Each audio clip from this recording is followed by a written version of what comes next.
How the heck are everybody? I'm Fastidious. Welcome back to my channel and welcome to day 76 on our grind for glory. As you can see on your screen, we are doing Guild Boss today. We're going to take on Nightmare 4 and Nightmare 3, and this is very much going to be a spotlight on my newest amazing hero from last weekend, Zilitu. So I'll show you her gear now and explain some things about her, because it's really going to be a spotlight on her and seeing what she's capable of. You can see we've got a decently healthy build by my account standards at 72.8k BP, but then of course I'll break down the whole team as we do the fight. I'll do lots of 1xing and explain what's going on there, and we'll do a full gear and build breakdown for everyone else as well. This is a video I was going to put out yesterday, but I actually am putting out today now. Quite fortuitous though, because I was finishing my summoning stream. If you guys missed that, you can go catch that. Otherwise, just wait for tomorrow and you'll see my summons. Wait till next week and you'll see everyone else's. It's always interesting when we have ancient summons, right? However, at the end of the stream, people are like, ooh, do a Guild Boss run. We want to see Guild Boss. Like, show us some Guild Boss stuff. And I was like, just wait. I was making that video anyway. So shout out to Lightning. He was quite eager and I told him I'd give him a shout out. So there we go. Let's take on the Guild Boss with this Guild Boss Queen. So we've got this little demon spawn here. If we go to gear, this is something on stream that people were making quite a big fuss about. Why am I putting her in a curse set? And I will say, I went out of my way to explain it before I did it, while I was doing it, and after I did it. But people still don't understand, so I will explain it right now. I don't care about the curse set. I'm putting this because this is the best gear on my account, and it happens to form a curse set. This last piece, this curse ring, maybe I could find like one ring better. Let's see. So if we go by, I wanted to really stack her attack really high, especially since we were going crit damage amulet. The other two have to be attack for the way I want to do a really high damage build, and I really want high attack speed. I'll explain it when I go through her kit. I really think it translates well and synergizes well with her ultimate particularly. But to find crit rate, crit damage, and attack speed, this is the only ring I have on my account that has it, guys. It's as simple as that. Oh no, we have one more at Deimos. Let's see. So we could get an extra 1 attack speed, we could get an extra 1.5 crit rate, we can get an extra 1 crit damage, and we're losing the 6% bonus from the curse. That's what I was trying to explain, not to get so pedantic right now. However, cursed typically is a good AoE set, but it doesn't have to go on AoE heroes. What it does is it's going to stack up to 5 times 6% increased damage, so all the way up from 6% to 30% based on the number of enemies in range. So in Gear Raid 1, you basically always have 5 or more enemies in range, so it's basically a permanent 30% increased damage buff. Here in Guild Boss, it's only 6%. There's only 1 enemy in the range, but 6%, but I'm missing out on 1 attack speed, 1.5 crit rate. Is that right? Yeah, 1.5 crit rate and 1% crit damage. To me, this is a very obvious choice. So I hope that makes sense to everyone. It's quite good stats. These two pieces in particular are quite good pieces for my account, my work in progress account here. You see I have other pieces that might end up being better. This piece very well could be better, but it's not plus 16 yet. Actually, this piece will be better, and I'll get an amazing Infernal Roar set, I guess. But the gear leveling event is tomorrow. The Tales of the Smith event is tomorrow. So this is what I'm rocking, guys. Now we got Calamity. I don't have the greatest gear in the world, like I said, but we have a nice attack bonus roll here. I really want to get her attack nice and high. Crit rate at 16.5%. The rest, not too great, but it is what it is. And then here, this is an excellent piece. So the attack bonus isn't that high, but it's 20%. It is a Calamity piece, so we get the extra 25% bonus, a nice attack speed roll, and a very nice attack speed roll and crit rate roll. So the final stats really shook out well for us for the level that my account is. 16,500 attack. Then if you look here, her attack and fill at 2.6, we got it all the way down to 1.7. We'll go through her skills again in a second. I'll explain why I think this is important. Nearly crit capped. I'm more than happy with 95.5%. That'll do. And the crit damage is pretty healthy. So we're getting what? It's all the way up to 266.5% crit damage. It's a solid build. It is what it is. You'll see no regen, no extra regen percentage. For me, I get about 26% from the Pantheon, and I'm happy to just leave that there and then use mostly my attack speed and regen auto to rely on getting the ult back up. I think it will work quite well, but I actually haven't tried it with this specific build, so you guys are going to see my first impression of it as well. So let's talk about skills, then we'll get into the battle. I'll break down my comp, I'll break down my timings, my placements, all that good stuff. We'll see how I'm able to do. We'll see if we can take down the second shield. I'll tell you right now, for Nightmare 4 I'm talking about, I'll tell you right now for Nightmare 4, I don't think there's any way I can take down the third shield, but maybe we'll give it a go, or maybe we'll just retreat everyone from battle and then try to put them back out and get a little bit more damage at the end. That's probably what I'm going to want to do. We'll see how the second shield goes. But yeah, she's almost getting towards max level. We need one more into level 5, and then one more level 5 into the ultimate, excuse me, and then level 4 and level 5 we need for Empress Might. This will help a lot, an extra 3%. So if you're unfamiliar with her passive, Actually, what am I doing? Let's start at the beginning. Basic attack deals 120% damage, and it's magic damage. Zilitu is quite interesting in that way to one enemy, including airborne units. Block targets take 20% more damage. So all that this really matters to us is there's no airborne units, it's just the guild boss, stuff like that. What matters is she needs to be on the front line, so technically she's blocking the guild boss. That will give her 20% more damage. So when you use your Zilitu, make sure of the 2 melee lines that you're going to see when we get into the guild boss battle, make sure she is the front line, right? So that's a great standard basic attack. Soul Siphoning, this is a wild one, and I did max out the skills on this one as well as on the basic attack. Each attack launched deals extra true damage equal to 60% attack one time if the target's HP is higher than 80%. I'm pretty sure I will have to do testing on this in the test server. If someone's already done it, let me know in the comments, please. If you have any suggestions or any comments on this, let me know in the comments. But I'm pretty sure it always reads as the guild boss being over 80%. The guild boss doesn't have like a health meter. You know, you might be ticking away percentages, but that's just on completion by your guild to taking him down. I don't think you're ever taking his health down. That's my understanding. So I think all her attacks are going to deal this, when leveled up, 60% true damage. That's part of the reason why I really wanted to focus on her attack. I could easily see an argument for not putting a crit damage piece on her, but with that monster crit rate roll and some solid attack speed as well, some good attack bonus, it's a great piece. So that's a great piece. It's a great skill to have leveled, excuse me. And now I do wish she was maxed out, but it's probably going to take me, let's say, another week. Whenever we get a Quarter of Glory, and maybe I'll get lucky one time in Guild Boss, that will be the 3 crystals I'm missing. You'll see I'm doing fine on skill dust, so really it's going to come down to those crystals. I guess, well, from here I can show you. Empress Might, I really love this passive, so let me read it and you'll see why I wish I had that extra 3% damage increase per second. Charges energy after 3 seconds of not dealing damage, increases damage by originally 5%, I'm halfway there, so now it's up to 7%, by 7% per second. This will go all the way up to 35%. The charge energy will be consumed in 1 second and the damage increase will end. This works very, very well in Guild Boss because there's long intervals between his attacks. So she can get really, really high, you know, she gets this building damage increase, and then she gets to unload it, and she's amazing, you'll see. Finally, her ultimate, kind of what it's all about. I actually think you just really need level 4. From the testing I've done, it makes a big difference. That extra 5 seconds is crazy to the duration. Level 5, it is what it is. An extra initial rage is fine, but it's not gonna be an issue the way we were gonna run this comp, because actually we used Laurel to buffer at the beginning. And 40% damage is great, but that's like kind of a luxury, right? What you really need is the reduction in skill cost to make sure you can cycle in between shields and that extra 5-second duration. So let's read it. When triggered, deals 340% extra damage in a larger range for, and it's originally this costs 1100 and it lasts for only 25 seconds. If you get lucky and you get your first 3 skill ups, you could easily do this without crystals if you're lucky. 3 skill ups in the ultimate, it goes up from 25 to 35 seconds, so it goes up 40%. That's nuts. And you're gonna get, whatchamacallit, it's gonna be 200 cost cheaper. It's just wild. It's gonna inflict burning. It's a 5-second burning, so we'll have lots of burning stacking here. Every time the hero attacks, the effect duration is increased by 1 second for every kill. Obviously, there will be no kills during the guild boss, but pretty good stuff. Basically, deals 340% extra damage in a larger range. These are still gonna qualify as her basic attacks, that extra damage. So whenever someone has an ultimate like this, or you can think of someone like Tariel, which basically like, now they're going to attack and it's going to be like this for this amount of this period, it still counts as basic attacks, and basic attack is affected by attack speed. So someone with this good of an ultimate, you really want some proper attack speed to get some proper low attack intervals on the basic attack. I'm hoping this is making sense, to make sure that they're getting the full spammy quantity usage out of that amazing ultimate. So that is our Zilitu. I'll show you her artifact. I've chosen Crystal of Vileness. I was really thinking between this and Flawless Blade. We don't have any way to cleanse that burning that the clan boss will put upon us from the Flawless Blade, so I do think Crystal of Violence probably is the better choice. Let me know what you guys think, though. I could see both. Void Gazer would be a choice, however, we're going to keep her in the front row, so she'll be 1 tile closer to the guild boss.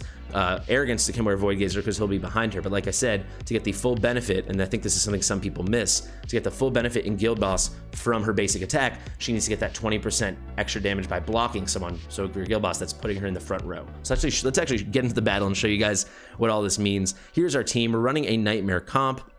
We've got Wrath, we've got Arrogance, we've got Volca. Volca I'm using mostly as a 4th Nightmare unit, but honestly just so she can be on the battlefield and provide her amazing passives. I'll break this down a bit in a second, but just to get into it now, each basic attack that she does is going to restore 6% HP, and even with unleveled, because this extra 2% that I got does not go, it only goes to her, not to the other people. If you could get her to level 5 here, then it's 2% for all your allies, but 1% is sufficient to keep your allies loaded up, especially if you're running Nightmare comps and they've got high attack speed, stuff like that, getting lots of basic attacks and lots of health restoration. Then of course we got our boy Deimos. Arrogance, these will be absolute stars. Laurel is really only there, it's quite simple guys, just because she's an invigoration set. So you'll see I found the best way to use her to get that invigoration buff onto our whoever it's going to be. In this case, because I want to highlight Zilitu, it'll be Zilitu. In the past it has been Arrogance. And then you also see I've got this girl right here, my lovely Autumn. She's actually not going to do anything for us on the floor, maybe at the end once our whole team's getting wiped, but she's mostly just here again because she's an invigoration set, so she is going to be used to buff Deimos, give an extra 10% attack to Deimos. And I can make sure they're the only people in the range so we get full control over where it lands. It's quite frustrating figuring that out, but you guys will see it in just one second. Finally, we got the lovely Dolores. Of course, we have Zilitu. Vortex will be our main healer. I wish we had Hollow or something, but we don't. And then Setrum, the great Setrum. So you can see how quickly we could fit a Pyros into this team, right? I could take Laurel out, move Vortex up there, and then boom, you know, all of a sudden we have a lovely, lovely Infernal team. I could even fit Nocturne into that team. You can see my Nocturne's over here. He's quite strong. I really want Pyros. Okay, this is not about Pyros, this is about Zilitu. Let's get into the fight. Hopefully I nail it on my first try. I'm gonna do a lot of it on 1x because we gotta get these placements nice and right. So very first thing I'm going to do is I'm going to place my sweet little Deimos right here. Then I'm going to place my Autumn, and you can see Autumn is Invigoration. She will buff by 10% attack one ally in range. Quite obviously, Deimos is the only one in range, so he gets the 10% attack. Next up, we have to do Zilitu. So this is what I meant, front line, back line. She needs to be on the front line, so now technically she's blocking the Guild Boss. Very important, guys. So we place her there. Excellent, you see, that's the right spot. Now you can place Laurel and point Laurel this way, not this way. Otherwise, Deimos will also be in range and she might buff Deimos, but if you point her this way, it guarantees that her Invigoration goes on Zilitu. Let's quickly get the rest of our team down. So down goes Arrogance, down goes Setrum, here comes Volca, and there goes Wrath. Excellent. So we wait. Okay, we can pick up, it doesn't matter. We can pick up, it doesn't matter. We might as well just get Vortex ready, but it really doesn't matter. But we do got to get what's-her-face up as soon as possible. Oh no, there's Laurel. All right, let's get Dolores down as soon as possible. Hopefully she loads up in time. See, everyone's starting to look good. Like I said, the main reason that Autumn and Laurel are being used is for the Invigoration set. Maybe they'll have a slight use if we pick up before the shields. So we let everyone get going. Here comes the first and the second, I believe, Infernal Roar. Yes. So this is how I time it out. When that happens, now I'm going to already hit Zilitu because this ult lasts 35 seconds. So this is going to be the last Meteorite Impact. You want to learn the cycling. You're going to get 2 of each. So you're going to get your second Meteorite Impact, and the next thing that's going to come is the Big Blast, the Destructive Spit, or whatever they call it. And that's the thing that will wipe your team if you don't beat the shield in time. So already trigger Zilitu here, and I'll show you. I'm already going to trigger Setrum now because his animation is so gosh darn slow. So that lines it up quite well. Dolores got ready just in time so we can trigger her, and off to the races. Let's trigger Volca first so we get those debuffs up and the vulnerabilities, and now we can trigger Deimos. And you can see I take care of that first shield like it's absolutely nothing, but they really ramp up in difficulty, the shields. So let's see what we can get. I think if we get about 3,000 blood, that's kind of what I'd expect. I've tested this once 2 nights ago when I had time to see if I get the second shield, and we did just get it. Be a lot more fun to do it a bit more comfortably. That damage wasn't that amazing, that blood collection. I'm not so wowed by that. I'll just keep it on 1x here. So let's see, we're getting about 2,900 before he starts attacking then. Or I guess we're just getting to 3,000, but it was slightly better last time. However, last time the best gear was on Deimos, then Arrogance, then Zilitu. My Zilitu is not fully skilled up like you saw, and now she's wearing the best gear, probably then Arrogance, then Deimos. So it was a bit of a switch. So it's gonna be interesting to see if we can pull off the second shield. I'm not convinced we can. I'm gonna keep it on 1x here so I can focus. Here comes the first Infernal Roar. This is when I like to already use Vortex. It just doesn't matter that we can already get shields up when he starts healing people. If he starts healing people, there we go. Now some shields are popping up. Here comes the first of 2 Meteorite Impacts. We just got to tank it and hope. And now we just got to focus on Setrum and Zilitu. They're the ones that it takes a long time for it to come back around and them to get their ultimates. So here is the second Infernal Roar. And you can see I would have already wanted to trigger Zilitu now, but I can't. So the second I'm able to, I am going to trigger Setram and Zilitu. That is part of the reason why I'm keeping it on this low rate. And let's get Setram. Just do a quick double click. If you spam this, he gets locked out. Let's trigger Dolores. And let's trigger, and let's trigger. All right, let's see. Moment of truth. We absolutely destroyed it. That is very, very, very interesting. So Zilitu just absolutely ate this dragon's lunch. That blew my mind right there. That was about as comfortably as we've ever done that. I hope we can get some turnaround here. This would be really interesting if we could pull this off. Unfortunately, I don't have a way to spam Laurel down, because that I'm being surprised right now. That was very, very, very easy. I didn't expect that. Not at all. All right, let's keep it on 1x and let it keep going. The team is humming. We need some rage regen, so you can see we're way behind now. Setram's doing okay, but we're way behind on Zilitu. So I probably will in the future, if I can get some rage regen that I could build on her and not just rely on like the 26%. I believe it's 26%. I'll show you guys in my Pantheon. But yeah, you can tell we're behind now, because here comes the second Infernal Roar, and we're not even close to having her ready. And you can see Setram's quite slow too, but however, Setram is really just hurt because he's not fully skilled up. He needs further skill cost reduction from his ultimate, as you guys will see. All right, we're just gonna have to do our best here. I think there's no way we're gonna do it, but I am gonna take a stab at this. So let's see, let's get a trigger. Let's trigger, and now Setram with this horrible animation. Let's see, oh my God, we're gonna actually beat it. What is going on? Is this definitely Nightmare 4? I will still post it. Is this a total troll thing and I'm an idiot and this is Nightmare 3? What is going on? How the heck do we actually just do that? How's that even possible? Unreal. This is just kind of awesome if I just beat the third shield for the third time. This is the first time I've done it since I got the last skill up into Zilitu, and it's definitely the first time I've done it since Zilitu's been wearing this good gear. Maybe that's been the difference the whole time. Jeez Louise. If this is Nightmare 4, I'm kind of over the moon. I think we need 12,000 if I'm not mistaken to get those juicy juice. Those max, those third chest rewards, which I've never gotten before. So let's go in and out. Let's just keep some eyes. I can get a quick little heal here from Vortex. Who's coming up next? We'll try to time some stuff out. I think I probably will sit on Dolores for a minute so it can line up a bit better with everyone else. Let's see. It's taking a little while here. We're running out of time. I gotta already trigger her, I think. We gotta, come on, Volca, come on. Maybe I wasted too much time there. I don't know if we're gonna be able to get more from, you know what we can do? No, I was gonna say maybe we could pick up here and get Arrogance going and use Laurel real quick, but whatever, we'll just go for it. We're not gonna get the ults going. It looks like we are gonna be short of that 12k, unfortunately. Here comes Zilitu, here comes Setram. Can we just push it over the edge at the last second? We can't. Wasn't that Nightmare 4 when we beat 3 shields? Because that'd be a huge accomplishment. That makes me feel like basically we're almost at that 20k if we can get Pyros. Please be Nightmare 4. Make me not an absolute fool. That's 11.5. That's crazy. Was that actually? Was it though? Was it though? It wasn't. That was Nightmare 3.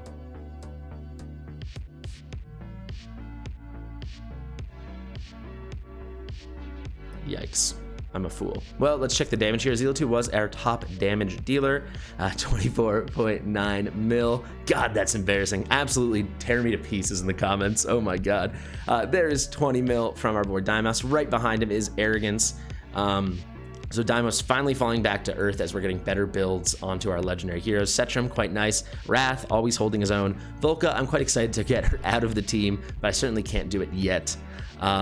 I'd be interested to see if maybe we can maybe we could find a way to really get Vortex going or something once we get Pyros, as if I know we're gonna get Pyros, if we get Pyros. All right, that is the squad. That is how we did. That was a bit of a yikes there. Oh my, I was like, wow, we're doing so well. Okay, so it should be a bit more interesting. Let's go to Nightmare 4 now. I'm still gonna do it. I told you I would leave it in. We are gonna leave it in. Here is Nightmare 4. That was way too easy. I was like, there's no way this isn't Nightmare 3. What a clown move. I'm a total clown. All right, let's head right in. It's gonna be the same story, so I can go a little bit faster and talk a little bit less on the setup, but you're gonna see these shields are way harder because that made no sense what was going on there. Okay, so let's get our girl down. Let's get Laurel. Let's get you. Let's get you. We can pick you up. It doesn't matter. Let's get Arrogance. Let's get Setram. Oh, actually, he can go there. It's fine. Let's get Wrath. And let's get Volca. Excellent. And now our sweet little boy Vortex. We can pick up Laurel if I can ever. Let's go to the top view. Let's pick up Laurel. There we go. And down goes Dolores. She should be ready just in time now. And now you can see hitting a lot harder because this is Nightmare 4. Of course, this is what we should have been. I mean, I was going to showcase both of them, so that's why part of the reason why I'm quite comfortable leaving it up, guys, because we were very much going to showcase both of them. It's not the end of the world. So there comes the second Infernal Roar. I'm going to trigger Zilitu already. Now at the very start of the Meteoric Strike here, we can trigger our boy Setrum. Let's get him going. I said, let's get you going. There we go. Look how slow that animation is. I freaking hate it. So here we go. Here we go. Let's wait for Daimos. Cha-cha-cha. Excellent.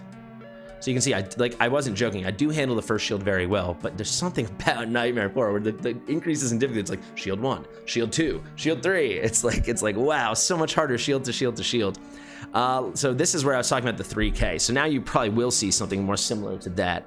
Down goes my green screen, but we will not be deterred. Let me pause it. Yikes. All right, yikes, folks. Everything is going crazy, but down goes the green screen. Let's keep going. So here, this is what I was talking about when he does his attack again. It's about 3K. Let's see if we can do a bit better than I've done in times past. Looks like just about 3,100. So maybe we're being slightly better. I'm excited to see how our damage increases now that I have like a slightly better gear. I've been farming like crazy the past few days, and I'm gonna do like another 500 runs of Gear Raid 3 in the next 24 hours. So that'll be interesting. Let's get those shields up. And just now we wait. We can 2x real quick. So here's the first meteorite impact. And basically I'm just waiting and keeping, I can do it on 2x here now, guys, because you know the drill. We're basically just keeping an eye on Zilitu and on, so there, meteorite impact. Can we get it in time with Setrum? If I get a slightly better build on Setrum, it would make a big difference for me. All right, let's trigger baby Daimos. It's so funny about the green screen. I've had to hang this thing so many times throughout the day. Since my stream, it's fallen so many times. So we're gonna get shield 2. This is about as comfortable as I'm gonna get it. You can see we already have the lead over the bar. But I'm just gonna tell you right now, with this progression, there is no way we can do shield 3. However, what I do wanna try is after this, we're gonna get some stuff down and we're gonna pick everyone up and just wait. Maybe, let me know. I've never done the pickup method, but I know it's something people do. You guys let me know if I'm doing it properly. So basically I just want to avoid shield 3 and then get people down at the end and then try to tank it all out. So you guys let me know if I do the pickup strategy properly. I think what I want to do is probably leave Volca down with, is she in range? I can't even tell. Let me give that top down view. Is Volca in range? Let's see. Why can't I see? Why am I blind? Yes, she is, right? She is, right? That's Volca's square? Yeah, because maybe Volca and with shields from Vortex can tank it out and they'll get everyone else down. So I think I'm gonna let them smack. And then once this dragon wakes up, I think we're gonna pick everyone else up. Let me know, guys, if you think that's the way to do it. Let me just double check this. Yes, she is in range. Okay. So, did not mean to do that. Smacky, smack. Here comes everyone else. So he's waking up now. All right, let's pick up. So we're at 7.4. I mean, it doesn't really matter, guys. It is what it is. But I've never tried the pickup method, so you're gonna get to see me do it live for the first time. That should be Setrum. Excellent. Here comes Dolores. Here comes Arrogance. Here comes Zilitu. So, I mean, on the plus side, after my absolute Nightmare 3 goof, we were going to show Nightmare 3 anyway. Arrogance, if we had switched Volca and Wrath might have been able to tank this. But I think from outside of the range without getting shields from Vortex, I don't think he can tank it. So this is how I'll try the strategy. We'll see. Hopefully at least one of them lives. So we're going to let Vortex heal back up, and then I'll use the ultimate probably right when the second meteorite impact is about to start. But yeah, it does. In the end, you're seeing everything you were going to see.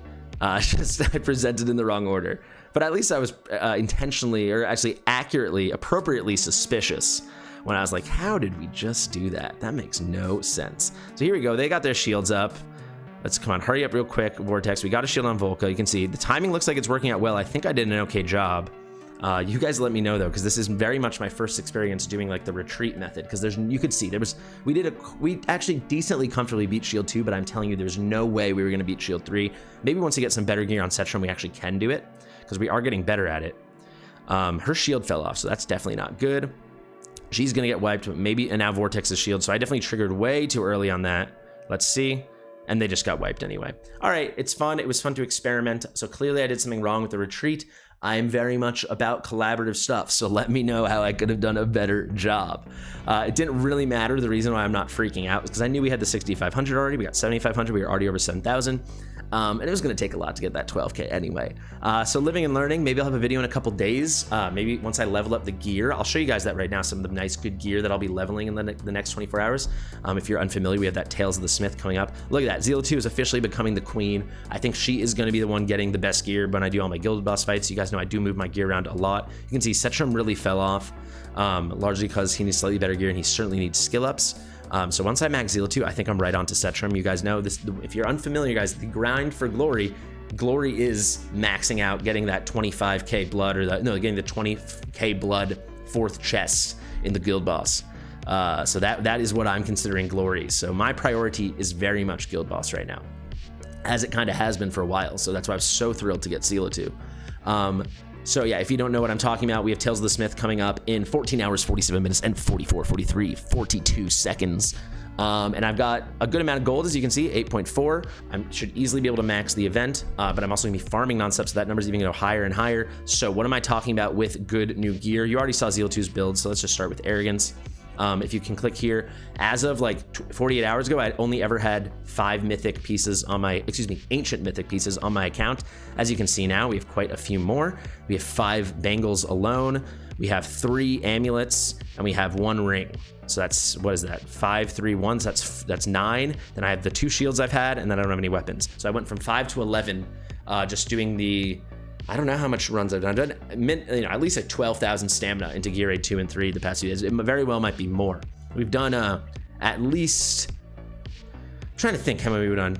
We're probably coming up on 100 huge stamina refills. So we're probably getting closer to 20,000 stamina that I've used. So it does make a big difference, guys. Farming more changes things. I'm going to put out a late game guide on how to approach the late game.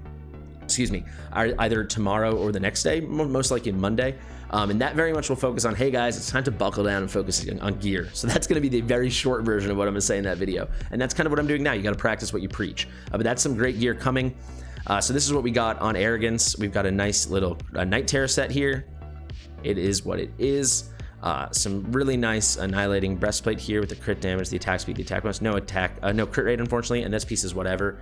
My gear raid 1 is really hurting. I'm gonna farm Lost Legacy a ton as well. This Aeon Fusion is really just an opportunity for me to farm gear. There's Arrogance, like you saw before. He's wearing a Void Gazer. My Arrogance is max skill. He was my first max skill legendary hero on my whole account. I actually think he's my only one because I never ended up maxing out Morgan. This would have been nice, but this passive doesn't matter too much to me. And then we got Zilitu. I also nearly maxed out Nocturne, but I never got around to it because I got Morgan, so on and so on and so on. Setram is going to be next, so those guys will remain on the bench. You can see here we've got to just get more skill crystals. It's as simple as that. While we're on Setram, we might as well show his build. Broken set here, just going for stats. You can see how easily, if I put this piece in, if this was 60%, that'd be better. I mean, it's not apples to apples because that's crit damage. This one is attack though, right? So this piece would be better too, right? This is just straight up a better piece if I'm gonna go broken set. Stuff like that. We can probably build out an Infernal Roar and maybe build out a Soulbound Arcana set. So we should see a big improvement as soon as tomorrow. But there, you can see the pieces there. A decent Calamity set as well. It is what it is. Attack speed's okay. I wish it was a bit higher. And again, he actually does have a touch of rage regen, but he's really getting hurt. I told you I'd show it to you by not having this extra reduction in skill cost. So 1,200 is a ton. It'd be a big difference if it was 1,100. It really would. There you go. That's Setram. And of course, he's wearing Idril's Gaze, that absolutely goated little artifact. You love to see it. Moving along, here is our Volca. She's in a Ragnarok. Doesn't really matter. With Volca, I'm kind of just going for a random build. I could probably put a better build together for her. Maybe I should do that. But right now, we're not so close to like a new threshold for getting a new chest. You can see though, very healthy attack speed. I'm running this like DPS attack speed thing on her. Maybe it's not the best in the world, but it has nice substats. It is what it is. This actually isn't even max, so this was an oversight on my part. But I was just going for, hey, let's get 70% crit, let's get a touch of attack, and let's get her real speedy. To make sure she doesn't die, since sometimes I place her outside of the range of Vortex, even though I didn't do that here. So I could have switched her in Wrath. Maybe that would have helped us. Maybe that would have made a big difference, because her HP was pretty low. Maybe we wouldn't have gotten wiped, and we could have gotten 1,000 or 2,000 more blood. But like I said, it doesn't really matter if we weren't going to get that third chest. I don't know. We got the second chest. I'm quite happy with that. Moving right along to Wrath. Let's finish up our fighters. You can see I've got him this Wisdom set. We definitely will upgrade his gear. Particularly, I don't really need any yellow gear anymore, even though this does have very nice subs. If this was attack bonus, I wouldn't be using it, but for crit damage, you know, if it's gonna be like 30% less crit damage, but I get the great subs, it's not the worst thing in the world. And I do think Wisdom Set is perfect for Wrath because he has such a low ultimate cost, so you can get a large uptime on that increased damage by 35%. Pretty cool stuff. He's wearing a Soul Drainer. To be honest, this is not a very good Guild Boss artifact. However, it's plus 13, so it has a good base stat boost, and I didn't have an obvious option. You know, Scarlet Hunt would be nice if we ever pull like a Vladov, or if I decide to go with Komodo, but I don't think I'm going to be using Komodo. I'm not going to build him just for this. I don't think he'd make some huge difference. He's not getting us 20,000 blood. Pyros is. Maybe we'll get Salazar, Vladov, something like that. There you go. That is our Wrath. Moving right along. So what have we shown? 1, 2, 3, 4. Wrath is 5. God, who else did we use? Oh my gosh. Let's go to defenders. We didn't use any. Marksman, it was just Setram. Am I correct? Yes, I am. If we go to mages, we had Laurel. Laurel's build really doesn't matter. Her artifact, she's running Nightmare Samsara. Shout out to War Guides. I put a couple skill ups into her, but it doesn't matter. She's there just for, in case you guys are unfamiliar, just for this, increases rage regen by 1. Additionally, upon death, provides surrounding allies with a restoration of 50% of their rage cap upon death. So you just put her down, you pull her back. For most content, that's why she's special. For this, it's just the invigoration set. She's already had it on, so I just used her there. Autumn is the same story, so we can wrap up with healers now. That should be the rest of our team. So Vortex, decent build. I can always improve his build. The HP's a little low, but 38k. You don't need too much healing. A nice heal interval. 353 attack speed is quite fast. A nice healing effect at 85. I'd love to get to like 100. This is a better than acceptable build for Guild Boss, though. Except I guess maybe if we wanted to have him tank the last wave, we could have been Guardian or something, or the last blast, I should say, when we don't take down that 3rd shield. That's something I could play around with, but this is the build I use for him like everywhere, basically. I could see getting him into a Guardian set eventually, though. Autumn, yeah, she's in like a little fast little invigoration build. All that matters is the invigoration because we never used her skills. She wasn't even wearing an artifact. It doesn't matter to me. Oh, I should show you, excuse me, that Vortex is, I'm sure, wearing Orb of Euphoria, or I hope he is. He's supposed to be. Okay, excellent, he is. So that gives us a little extra attack speed, gets us nice and speedy. And then finally, the main lady, Dolores. Dolores, she is so lovely, plus 22. All that matters is that 16% increased attack. I get her in as juicy an attack build as I can get her. Hopefully I can improve that slightly during this Tales of the Smith as well. So we're coming up on 12k attack, which I'm pretty proud of. And that's before we get the benefit of the Ancestral Teaching. Shout out to Ma Bucket. But that's basically it, guys. I'm sorry for a few of my goofs, but I do think I represented what my team is capable of at this point, and I hope it was quite helpful, and maybe just also seeing how I think about Guild Boss strategy. I think I'm quite good at the Guild Boss, but I don't think I'm like amazing at it, and I think that's something I do want to show. I don't have like a fully optimized, streamlined understanding of it, but I do have a strong understanding of it. So I'm approaching it the best I can. Guild Boss is frustrating because it is like really hero dependent, guys. You can see how good my heroes are, and some of you probably look at my gear and think it's not very good. Some of you probably look at my gear and think it's crazy good, right? But basically, it just kind of comes down to like, yikes. If you want to get up to that 20k blood, you need crazy good bordering on endgame gear, and you're going to need some of those top heroes. If we look at the best guys, like let's just check out Lucifer's team. Shout out to Lucifer. He's got Hex. He's got all the meta guys, right? He's running this crazy team. He's actually even, it's like approaching into the meta, this kind of a Piercer team, but to run that you need this beautiful crazy Piercer squad where you have Hex and Aracha and Silas. I think it could work with it could work with Lunaria, but it shines in a much bigger way with Aracha. But like this has all the juiced up pieces. You got an A1 Twin Fiend. He's running Salazar out of comp, but it's fine to get those bleeds up. Then you get Aracha. Then you like big ups to Lucifer. He really put an amazing team together. You get a full, literally meta maxed out Infernal team, because Twin Fiend is like worse than Pyros unless you get him A1. He's A1. He's got an A1 Legendary Lord. There you go. Setram crazy. Zilitu crazy. Hex, he doesn't even need to put in the Infernal team because he's got Aracha. There's a Nocturne. You can see he doesn't even deploy Nocturne. Just crazy stuff, right? And then it can scale better and better. But you just see the same heroes all the time. You need an Infernal team and a Nightmare team, an Infernal team and a Nightmare team, Infernal team and a Nightmare team. There's the occasional thing where someone might have a super, up and coming crazy, they've got OP legendary heroes Piercer team, but it kind of is rinse and repeat the same thing. Look at this. Every other team is Infernal and Nightmare. Even me without an Infernal Lord, basically I'm doing that. Finally, we get this random kind of Isolde team from Vuka Divnov. Again, I'm only looking at mine, but if we look at world rankings, it's just rinse and repeat. It all is what it is. Yeah, I don't know.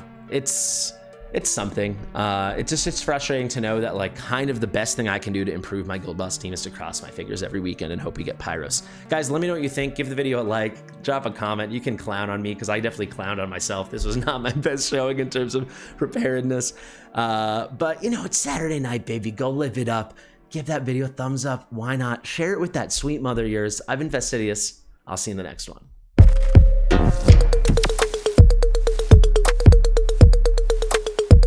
Fastidious.